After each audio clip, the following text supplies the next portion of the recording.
cara bersyukur yang paling mudah menurut saya untuk semua apa yang sudah Tuhan kasih dalam kehidupan ini adalah ketika bermanfaat untuk orang lain, sekecil apapun itu.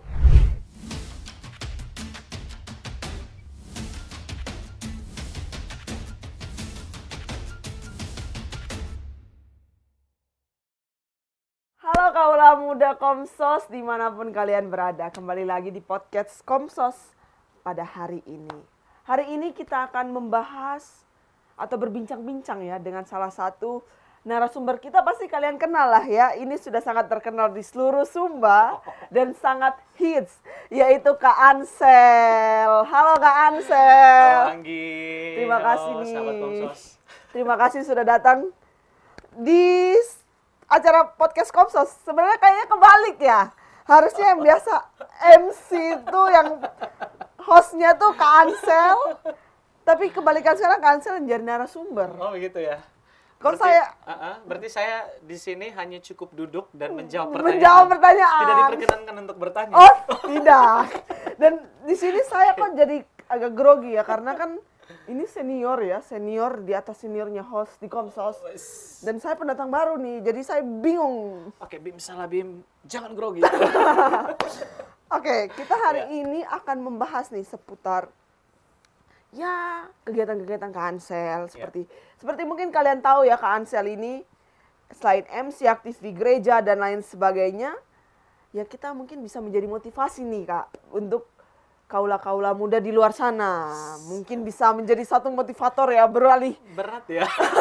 Jadi beralih profesi jadi motivator dulu nih. Oke, baik. Oke. Tambah satu lagi tugas saya berarti. Oke. Oke. Mungkin kita akan menanya dulu nih ke Kak Ansel. Dulu nih kuliahnya di mana, jurusan apa, terus bagaimana sih sampai bisa terjun ke dunia hiburan menjadi MC dan lain sebagainya dengan sejuta bakat ini. Oke. Baik Anggi, terima kasih sudah diundang ke sini. Kuliah, saya dulu kuliah di Universitas PGRI Yogyakarta. Jurusannya Pendidikan Bahasa dan Sastra Indonesia. Wah, ternyata orang sastra. Guru Bahasa Indonesia. Ternyata ini guru bahasa, jadi sepertinya saya harus berhati-hati dalam berbicara. Harus pokoknya harus SPOK, jelas subjek predikat objek. Oh ya, Oke. ini kan mungkin di luar sana sudah tahu nih, kakak selain jadi guru, selain jadi MC, aktif di gereja. Bagaimana sih kakak bisa mengembangkan potensi atau talenta yang ada di dalam diri kakak dan bisa bermanfaat bagi dunia luar dan orang sekitar, seperti itu? Baik Anggi, pertama-tama puji Tuhan ya untuk bakat dan kemampuan yang saya punya. Saya suka nyanyi dan musik itu sejak kecil. Kalau seingat saya tuh bahkan sebelum masuk TK, saya sangat suka nyanyi. Dan kebetulan di rumah kakak sulung saya itu bisa nyanyi dan selalu ajar saya nyanyi. Dan lagu kesukaan saya adalah Bintang Kecil, Langit yang Biru. Sering nyanyi di rumah, kemudian pas masuk TK juga mulailah berkembang. Dan terus selama sekolah tentu saja lewat bapak ibu guru suka belajar nyanyi. Saya juga tertarik dengan musik itu awalnya dari SD. Waktu itu ada piano yang kecil yang dikasih 2 baterai itu punyanya kakak. Terus saya suka, kepengen sekali mau belajar itu do re mi fa sol la si do begitu. Tapi waktu itu kalau mau main itu tidak bisa pinjam terus langsung dikasih. Jadi harus disewa, harus dibayar. Dan bayarnya itu pakai biji jambu. Jadi saya harus ke kebun, ambil biji jambu 10, kasih ke kakak baru boleh main. Habis itu dijaga. Sudah. Masih kepengen main, cari jambu lagi untuk tertariklah itu. Kemudian karena sering ikut nyanyi dan ya saya hafal notasi angka do re mi fa sol la si do dan lain-lain itu. Dan kemudian ya secara otodidak belajarnya. Kalau musik saya tidak lewat kursus, jadi mengembangkan apa yang saya punya, kemudian mengandalkan feeling. Ketika dengar musik atau dengar lagu, terus saya langsung eh, sudah coba bermain seperti itu. Nah, dan itu juga belajar dari teman-teman, kayak suka ikut nyanyi atau lihat teman yang main musik, oh seperti itu. Selain itu, semakin kesini ketika YouTube, Instagram dan sudah banyak sosial media sudah mulai berkembang, belajar dari situ juga. Baik musik maupun vokal, termasuk MC, yaitu semua belajar dari para senior, belajar dari teman-teman, dan juga belajar dari sosial media. Memanfaatkan sosial media. Wah, sangat luar biasa, ternyata memanfaatkan semua hal yang ada di sekitar kita. Yes. Nah, awal mula nih yang pengen Anggi ketahui dari kakak nih, awal mula terjun ke dunia per-MC-an sampai bagaimana sih bisa public speaking gitu. Kan pasti di luar tuh anak-anak lihat, kok kakaknya luar biasa ya, bisa public speaking sebagus itu, bisa berani di depan umum dan sejuta orang seperti itu. Oke, kalau untuk MC sendiri mulai suka dan mulai mencoba itu dari setelah tamat SMK itu 2010. Karena aktif di OMK juga, jadi kalau ada kegiatan OMK di gereja suka bergabung dengan teman-teman yang sudah biasa MC, para senior, terus belajar. Kemudian ada beberapa event, pernah event yang diadakan Child Fund Indonesia, salah satu LSM itu membuat acara peringatan Hari Anak Nasional itu di lapangan TK Tunas Harapan, dipercayakan jadi MC. Kemudian juga belajar jadi penyiar radio. Terus waktu kuliah juga di Jogja punya kesempatan untuk semakin berkembang lagi di sana untuk jadi MC, dan sampai sekarang ya belajar. Dan kalau dibilang akhirnya bisa public speakingnya bagus karena terus belajar, terus juga jam terbang, yang pasti jam terbang sih.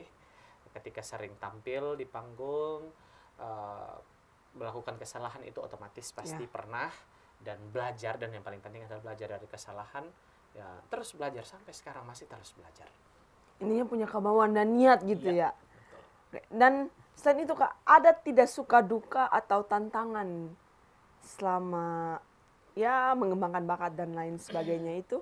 Oke, sukanya, kalau sukanya dulu pasti banyak sekali dan tidak terhitung. Karena apa ya? Saya pikir untuk para seniman semua pasti sepakat bahwa ketika kita bisa menyalurkan naluri seni dari dalam diri yang kepengen, misalnya kepengen nyanyi terus bisa nyanyi, kepengen main musik terus bisa musik, itu sudah jadi kepuasan tersendiri. Pertama itu kepuasan batin, ketika bisa nyanyi, ketika bisa menyalurkan, itu kepuasan batin. Yang kedua ya mendatangkan uang. Nyanyi, hobi, jadinya hobi yang terbayarkan, hobi, rekreasi tapi dibayar. Kan suka nyanyi daripada karaoke di rumah hanya didengar tapi tidak disawer sama orang rumah. Ya disawer juga mungkin nasi sepiring gitu ya. Tapi jadinya nyanyi di wedding atau nyanyi di acara atau MC malah kan jadi dapat uang. Sukanya itu. Kalau mau dibilang dukanya apa ya, atau tantangan, sampai sekarang saya belum paham teori musik. Iya, karena banyak sebenarnya yang minta untuk ayo Kak Ansel, ayo Pak Ansel buka kursus keyboard atau les musik untuk anak-anak. Saya tidak berani untuk buka les karena saya tidak paham teori musik, karena saya otodidak. Waktu di Jogja saya pernah dibiayai oleh keluarga, saya di sana ada keluarga angkat, dibiayai untuk ikut kursus musik. Begitu sudah dibiayai selama 12 pertemuan. Bayar sekian, 12 pertemuan. Pertemuan pertama saya hadir, perkenalan, dikasihlah modul. Lihat not balok, Tuhan Yesus.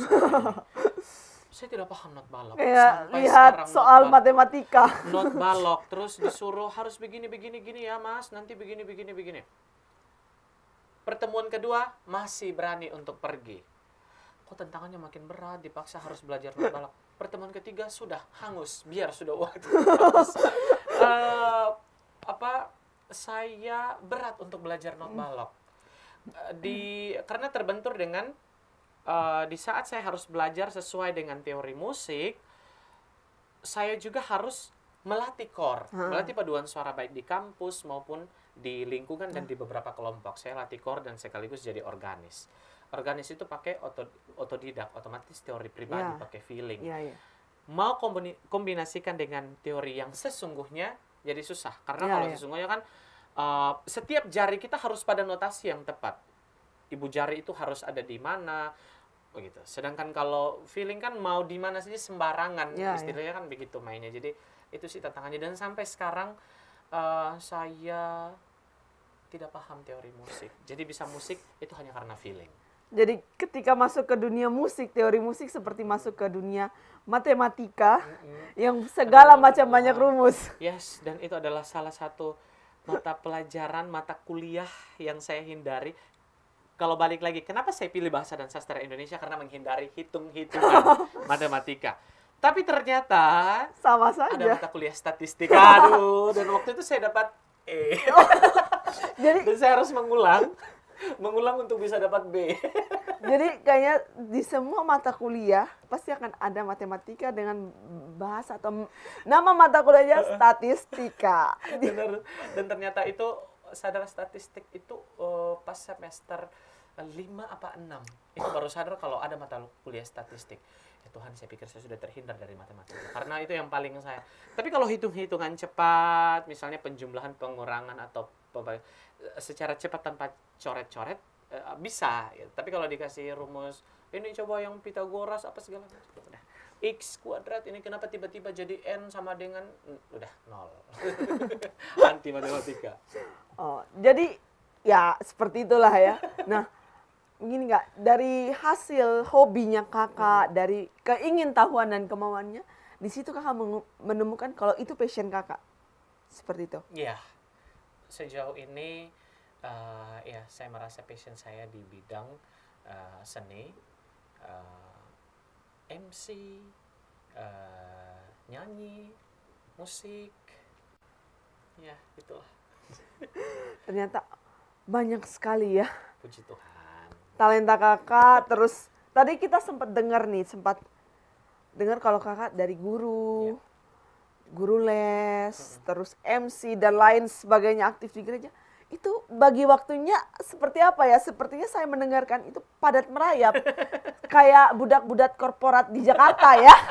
Jadi Oke, membagi waktu ya yang pasti pekerjaan utama karena saya guru di SMK Pancasila Tambolaka. Saya mengajar dari pagi jam 7 bisa sampai sore karena di sana siswanya banyak dan kami keterbatasan kelas. Jadi ada jam 7 sampai setengah 1, terus jam 1 sampai jam 5. Yang pasti pekerjaan utama itu. Kemudian untuk yang lain-lain yang menyesuaikan waktu sekolah. Saya mengajar les vokal di luar ya sampai saat ini. Kemudian kalau ada job ya MC itu sore atau malam setelahnya. Bahkan kadang kalau misalnya ternyata ada job MC pagi atau di jam sekolah, ya puji Tuhannya dikasih izin sama kepala sekolah. Puji Tuhannya dapat kepala sekolah yang sangat bermurah hati dan pengertian. Tapi catatan dari beliau yang terpenting, kalau misalnya pas ada jam mengajar, kelasnya tidak terabaikan. Misalnya ada dititip tugas atau misalnya change sama rekan-rekan guru yang lain, misalnya ganti jadwalnya, gitu. Atau intinya anak-anak tidak ditinggalkan begitu saja. Gitu. Sisanya ya pernah sampai sakit, sampai drop karena pagi sampai sore di sekolah, habis itu belum sempat balik ke rumah, harus langsung ke gereja untuk latihan core sampai malam. Habis itu latihan untuk persiapan ada wedding, latihan sama teman-teman band atau penyanyi, harus ketemu klien pengantin yang mau nikah, terus bisa di atas jam 11 malam baru balik ke rumah. Nah, tidak beda jauh ya sama budak-budak korporat di Jakarta yang masuk pagi pulang malam, jadi lihatnya nggak pernah lihat langit tuh, matahari terbit dan terbenamnya nggak pernah lihat rupanya ya. Sangat-sangat luar biasa. Jadi selain kakak aktif di gereja itu sebagai salah satu cara untuk bersyukur ya, untuk talenta yang sudah Tuhan berikan. Betul sekali. Tuhan sudah kasih kita berkat lewat talenta yang ada, kemudian dari talenta itu juga menghasilkan buah. Tadi yang pertama tentu saja kepuasan batin ketika bisa berkarya, terus kemudian secara materi pasti ada yang didapatkan dari itu. Ya, untuk akhirnya wajib, maksudnya merasa terpanggil dan wajib untuk harus juga aktif di gereja. Kebetulan di OMK, kemudian Arsen Choir di paduan suara paroki gitu. Apa ya, secapek-capeknya, tapi karena hobi, karena memang darah dagingnya di situ ya, ya tidak capek kayak gitu. Dan ya kami semua merasakan hal yang sama, teman-teman yang aduh sakit, tidak enak badan. Tapi kalau sudah sampai di gereja dan nyanyi, hilang semuanya. Nanti pulang udah istirahat enak. Kalaupun nanti sampai sakit, tapi tidak yang karena saya terlalu banyak pelayanan jadi saya sakit. Mestinya tidak protes, tidak karena memang ya sudah, berarti tubuh memang sedang tidak fit. Tapi kami lebih seringnya justru sembuhnya ketika ketemu dan nyanyi. Nah, itu malah capeknya hilang. Jadi kayak ada berkat tersendiri Yep. gitu. Nah, menurut nih pendapat kakak untuk kaula-kaula muda di luar sana yang masih kadang diajak untuk bergabung berkarya di gereja nih, berpastoral atau aktif di OMK, selalu ada kata sibuk. Seperti itu. Menurut kakak seperti apa? Oke, kalau saya pribadi sibuk, setiap orang punya kesibukan. Setiap orang punya kegiatan dan kebutuhan. Kalau saya pribadi sih yang penting, maksudnya kalau memang ada pekerjaan yang itu lebih ke self control sih, dari kita sendirinya yang merasa itu penting, kita butuh atau tidak. Kalau memang itu pekerjaan yang tidak bisa ditinggal, oke, next time. Tapi kalau hanya alasan saja untuk karena malas, ya sangat disayangkan ya. Kalau saya pribadi, saya tidak bisa ketemu Tuhan Yesus secara langsung untuk bilang seperti sekarang ketemu dengan Anggi untuk Anggi makasih ya sudah datang ke ulang tahun saya, dan beda. Kita tidak bisa ketemu Tuhan Yesus untuk bilang Tuhan Yesus terima kasih untuk bakat, untuk talenta, untuk semua yang Tuhan sudah kasih ke saya, kan tidak bisa. Untuk menyampaikan terima kasih itu, kalau versinya saya sudah jadi manfaat juga untuk orang lain. Ya bersyukur talenta yang sudah Tuhan kasih, ya dengan aktif untuk pelayanan di gereja. Ketika jadi organis, jadi pelatih kor, jadi dirijen, jadi anggota kor, semua yang kita persembahkan itu untuk membuat suasana perayaan Ekaristi jadi bagus, jadi ini hikmat. Semua orang yang ikut perayaan Ekaristi kan jadi merasakan kehadiran Tuhan. Berarti kita berperan dengan sangat bagus dong. Gitu. Membawa orang lain dalam situasi penuh syukur dan bisa ikut misa dengan baik. Itu kan salah satu pelayanan. Sudah kembali lagi ke tadi kepuasan batin ketika bisa menyalurkan itu, dan ada juga orang lain yang merasakan berkat. Oh, berarti ya sudah sangat positif yang dilakukan. Dan kalau misalnya kenapa yang lain selalu punya alasan, ya mungkin mereka tidak merasa terpanggil. Jadi betul-betul itu harus dari dalam diri untuk merasa sadar bahwa saya mau bersyukur ke Tuhan karena Tuhan sudah kasih semua. Gitu ya. Cara bersyukurnya ya dengan juga memberi diri ke Tuhan lewat pelayanan-pelayanan di gereja atau dimanapun. Jadi itu salah satu cara untuk memuliakan Tuhan. Iya. Sangat luar biasa. Jadi ini mungkin bisa jadi salah satu contoh untuk anak-anak muda di luar sana bagaimana cara bersyukur ya. Tidak hanya dengan doa saja, bisa dengan cara memberi diri untuk gereja, berkarya atau berpastoral di mana saja ya. Demi kemuliaan Tuhan. Dan terus selalu ada saja berkat yang datang, baik dari itu bentuk tenaga, kesehatan. Itu sangat-sangat luar biasa yang diberikan oleh Tuhan. Salah satu juga pengalaman yang jadi momen betul-betul senang dan bersyukur ketika selesai kuliah waktu itu. Karena saya sadar betul bahwa perjalanan saya untuk kuliah dan bisa sampai selesai ya tanpa berkat dan anugerah dari Tuhan tidak mungkin selesai. Karena bapak mama saya petani, itu pun dulunya tanah itu sudah habis terjual untuk biaya hidup, untuk biaya sekolah juga kakak-kakak yang lain.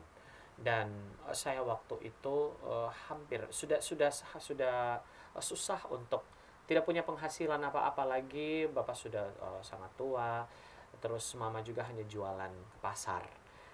Hanya itu terus ya, dengan pekerjaan, arisan dan lain-lain, terus itu bisa biaya.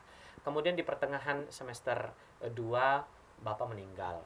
Terus tinggal mama sendiri yang harus kerja ya. Kakak juga kerja. Ya sangat susah untuk mendapatkan uang. Tetapi saya bisa selesaikan kuliah, ada banyak rezeki, ada banyak berkat yang saya terima dari Tuhan.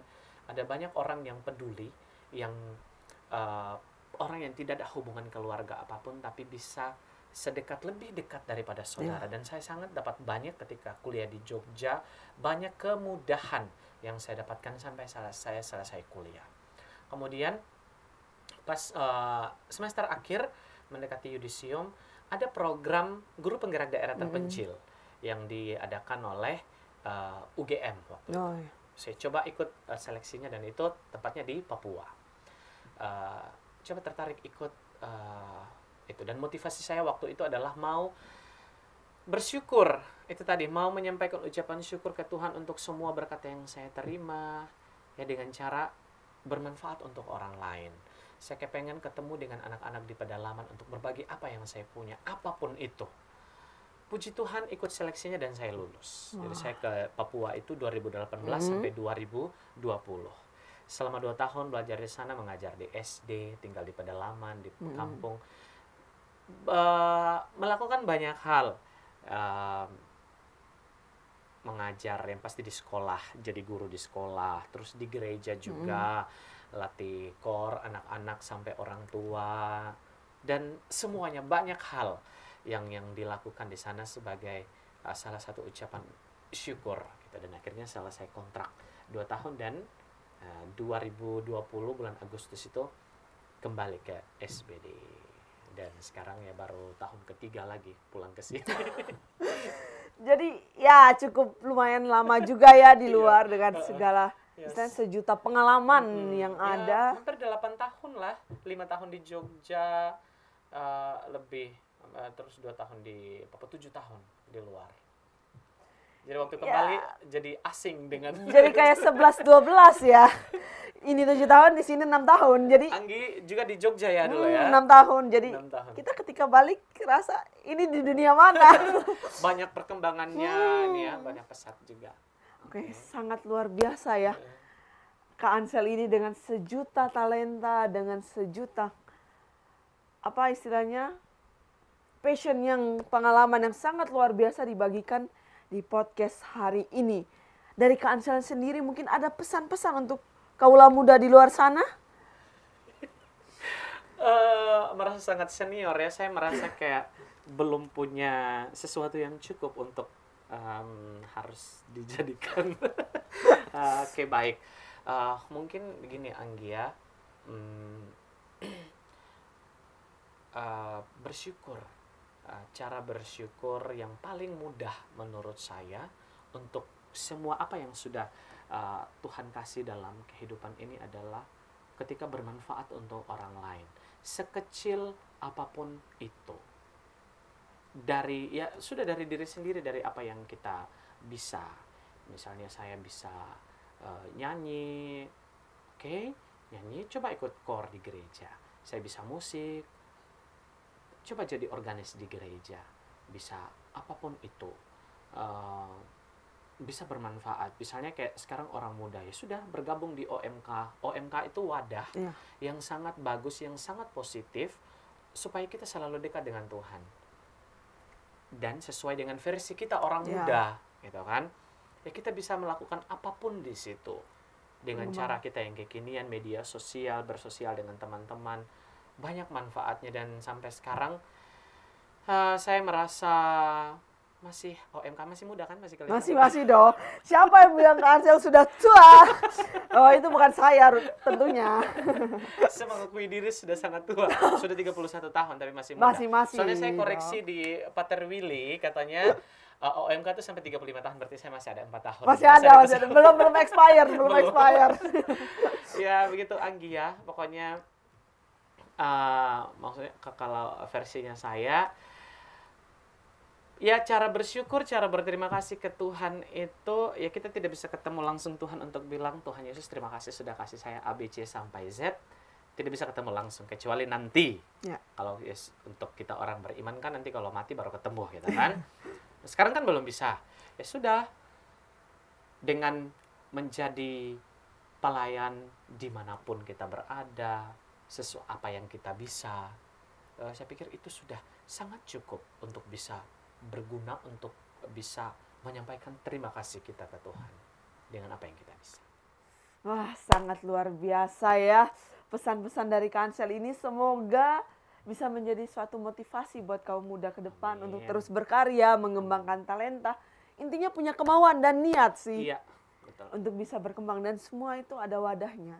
Jangan terpaku dengan saya di daerah ini kurang-kurang ini, bisa memanfaatkan sekitar. Iya, siapa bilang sekarang itu tidak susah untuk belajar, Ya. Anggi, ya. Kita sudah di era digital.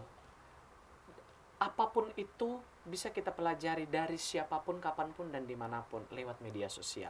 Termasuk saya jadi guru, baik basic saya sebagai guru bahasa Indonesia. Update mata pelajaran, cara mengajar, media pembelajaran, dan lain-lain.